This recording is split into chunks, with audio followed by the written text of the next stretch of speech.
রহমানির রহিম। সম্মানিত দেশবাসী, আমি cancer specialist doctor S M. Sarwar. বিশেষ করে আপনাদেরকে বলবো যে আপনারা জানেন যে ক্যান্সার হলে আনসার নেই। সারা ওয়ার্ল্ডের ডাক্তারদের বক্তব্য ক্যান্সার হলে মৃত্যু হবে, এটাই স্বাভাবিক। কিন্তু আমি বলি ক্যান্সার হলে আনসার নেই, সেই কথার কোনো ভিত্তি নেই। আপনারা যদি ক্যান্সার গবেষক ডাক্তার এস.এম. সারোয়ার আপনারা ইউটিউব, ফেসবুক, গুগল, টিকটকে সার্চ করেন, 5,500-এর ঊর্ধ্বে ক্যান্সার রোগীর সাক্ষাৎকার পাবেন যারা সুন্দরভাবে সুস্থ হয়েছেন। বিশেষ করে আমাদের জাতীয় সাংবাদিক সংস্থার কেন্দ্রীয় দপ্তর সম্পাদক হেলাল সাহেব, যিনি 2টা টেলিভিশনের দায়িত্বে আছেন এবং 2টি পত্রিকার দায়িত্বে আছেন।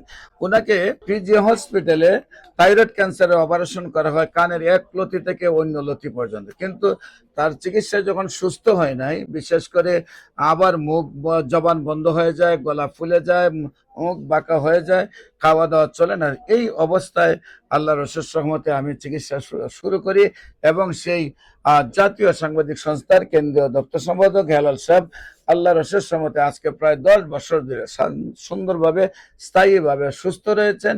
আপনাদেরকে যে কোনো ক্যান্সারের চিকিৎসা নেওয়ার জন্য ক্যান্সারের মনে করেন যে প্রতি মাসে কয়েক লক্ষ টাকার চিকিৎসা দরকার, সেই কথা কোনো প্রয়োজন নেই। বা ক্যান্সার হইলেই আপনার 70 লক্ষ 80 লক্ষ টাকা লিভার ট্রান্সফার বা বোন ম্যারো ট্রান্সফার এই কাজগুলো করতে হবে, সেগুলো কোনো প্রয়োজন নেই।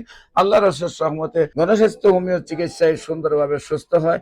আপনারা যে কোনো প্রয়োজনে স্ক্রিনে দেওয়া নম্বরে যোগাযোগ করার জন্য আহ্বান জানাচ্ছি। সবাইকে ধন্যবাদ। আসসালামু আলাইকুম ওয়া রাহমাতুল্লাহি ওয়া বারাকাতুহু।